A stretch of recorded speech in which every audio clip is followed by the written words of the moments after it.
tere! Järjekordne video siis sarjast, mis mul on ja mis ma sain. Et seda korda olen ma saanud päris siukse kopsaka tüki. Ja kes videot thumbnaili vaatas, see ilmselt juba teab, mis see on. Neile, kes sellest suutsid mööda vaadata, siis see on tungraud. Või noh, kuidas seda öelda? Käärtõstuk, mitte tungraud. ja see on selline Vevorist tellitud selline odavpakkuja nende käärtõstuk. Et kui need made in China on siin suurelt peal, et kui need muidu maksavad siin võib-olla siuke 100 pluss või 200 pluss eurot isegi, siis selle ma sain Vevorist mingi 56 euroga. Ja peaks selle rattale töötama küll, aga põhimõtteliselt mul on endal üks tungraud olemas ka. Aga see on selline päevi näinud, tal läks keskmine polt puruks, vint tuli maha. See, mis seda tõstab, seda tõstamine, ma asendasin selle mingi poest leitud poldiga ja nüüd jah, ühesõnaga ta pole kõige parem variant. Et mõtlesin, et aeg oleks siis võtta korralikum tõstuk ligi. Aga vaatame, mis siis pakis on, et ma teen miskivõrd siit altpoolt lahti tegema. Peale ma ei näinud, et oleks saanud. Ja, ega siis tõstukit on kõik näinud ilmselt. Aga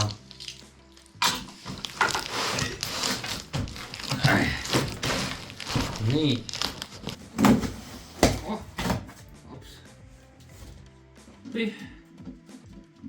Tough Tools half price on nende Vevori lipukiri siis. Tough Tools half price. Kõlab väga hästi. Nii. Aga vaatame siis seadet ennast.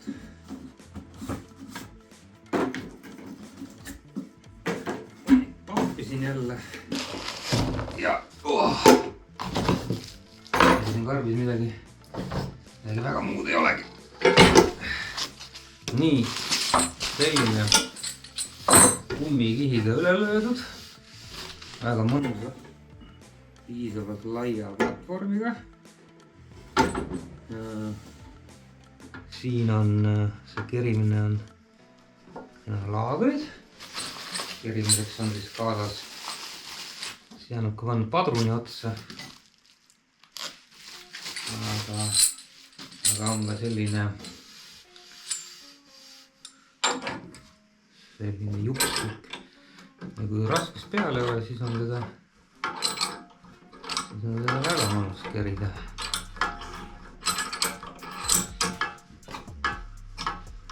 Et see, mis mul endal on, selle ma pean keerama suure mutrivõtmega ja Mad Maxi stiilis, aga see peaks ära kannutama, vist oli mingisugune 499 kilo. Et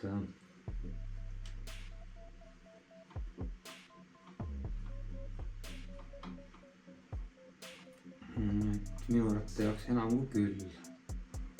See kõrgus visuaalselt on siis maksimaalselt on nii palju ehk piisab.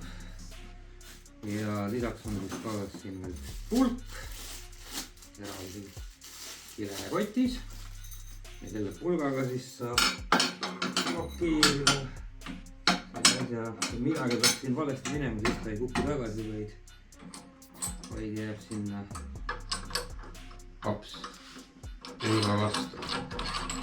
Nii. Ja nii lihtne on nüüd. Iseenesest ju. Mõtlesin, et ütlen teile mingid andmed selle kohta, kui ma telefoniga lindistan. Et mis ta makskõrgus on ja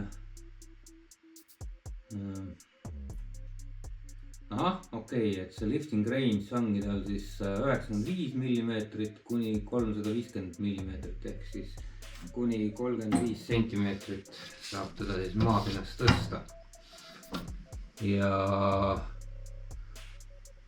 maksimum load capacity on siis 1100 lbs-i. Ma ei tea, mis see kilogrammides oli. Vot. Et siukene asi.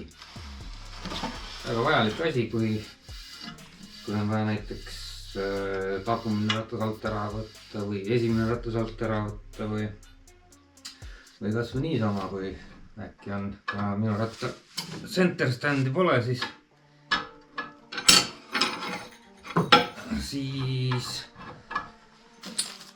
võib-olla, et ratast niimoodi püstisema tasandis hoida, kui mingid töid selle juures teha, siis on ta ka abiks. Põhiküsimus on muidugi sellest, kas ta ratta üles tõstab.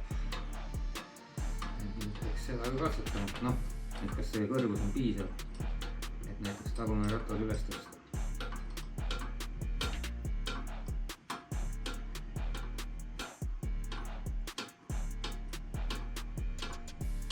Proovime selle ka järgi.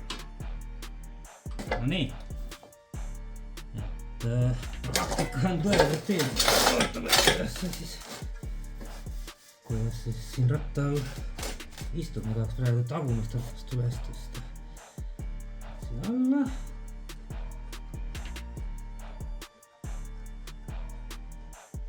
Ja kui ratta raskust peal ei ole, nii kaua on seda lihtne keerata.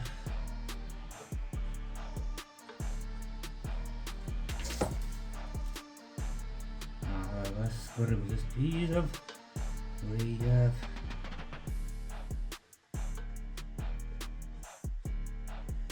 nii.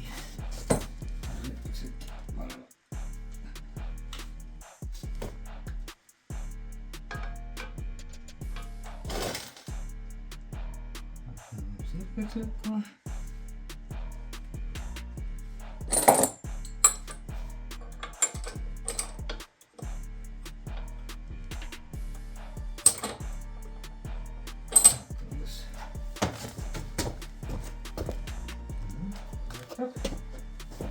Toetab ka ratas juba seisab ise.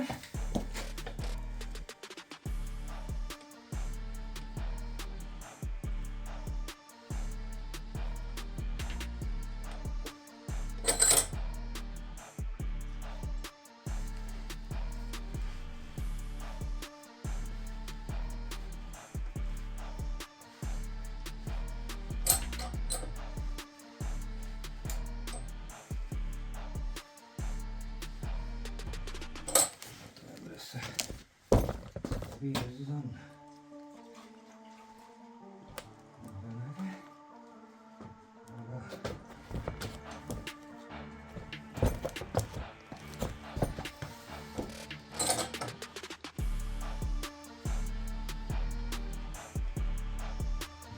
Ahah, tagumine ratas on.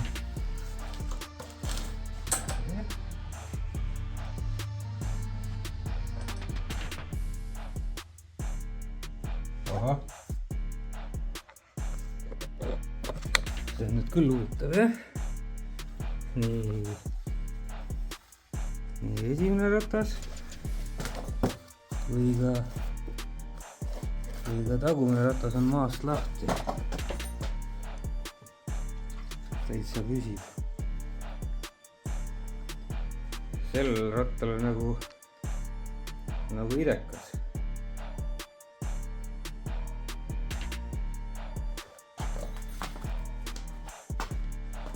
Istub see ilusti peal.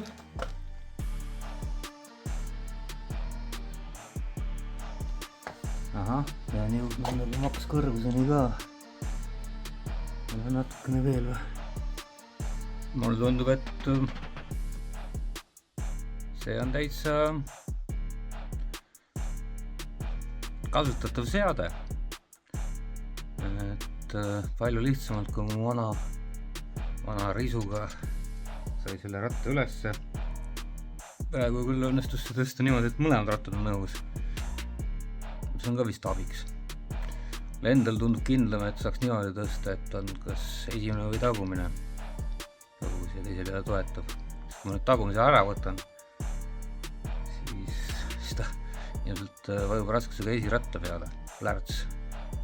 See on võib-olla okei. Vot. Aga jah, mingi 50+ euri ja korralik tõstub ka olemas rattale. Heaust. Ja näeme siis varsti juba teede peal. Päike on ikka mõnusalt soe.